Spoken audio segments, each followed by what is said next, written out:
Assalamualaikum warahmatullahi wabarakatuh. Selamat pagi anak-anak. Hari ini kita akan belajar tentang sistem pernafasan hewan. Hewan apa saja yang kita pelajari hari ini adalah yang pertama tentang hewan amfibi, kemudian ikan, burung, serangga, cacing tanah, dan reptil. Kita bahas satu persatu ya. Hewan amfibi adalah hewan yang dapat hidup di darat dan di air. Salah satu contoh hewan amfibi adalah katak. Alat pernafasan katak berupa insang, paru-paru, dan kulit. Katak merupakan hewan yang mengalami metamorfosis sempurna. Katak budu, alat pernafasannya insang. Katak dewasa, alat pernafasannya paru-paru dan kulit.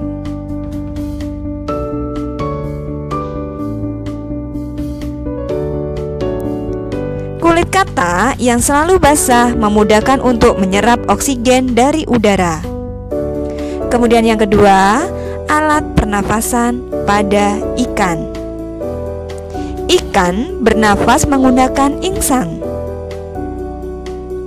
Proses pernafasan ikan terjadi dengan cara membuka dan menutupnya mulut bergantian dengan membuka dan menutupnya insang.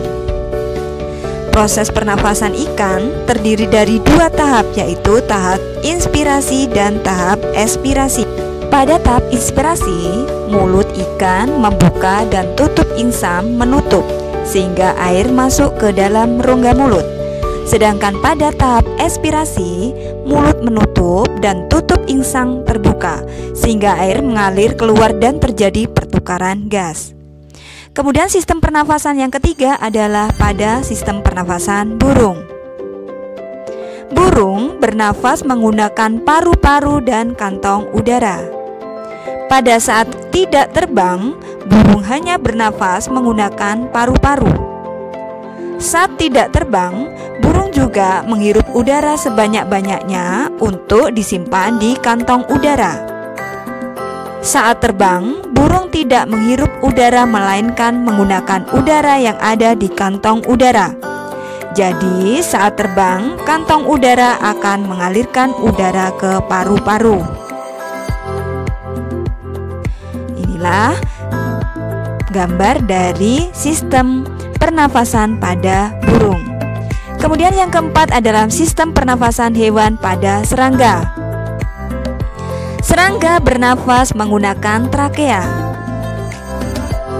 Trakea memiliki struktur bercabang-cabang yang menembus struktur jaringan tubuh yang biasa disebut trakeol. Trakea akan berakhir pada lubang kecil yang disebut spirakel.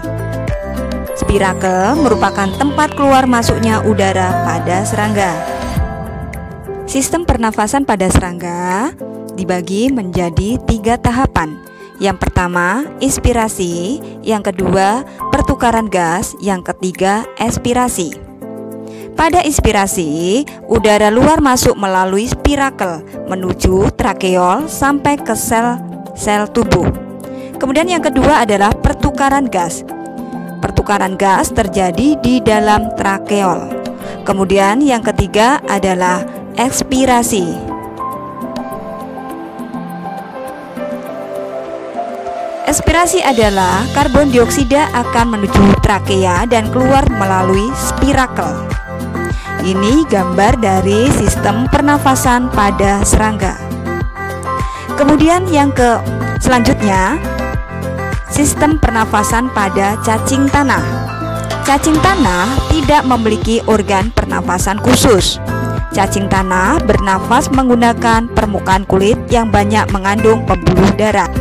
Permukaan kulit cacing tipis, basah, berlendir untuk memudahkan penyerapan oksigen.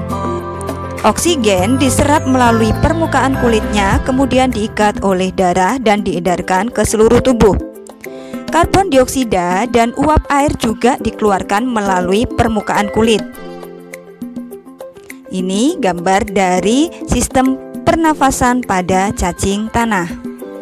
Kemudian selanjutnya adalah pada reptil. Sistem pernafasan pada reptil.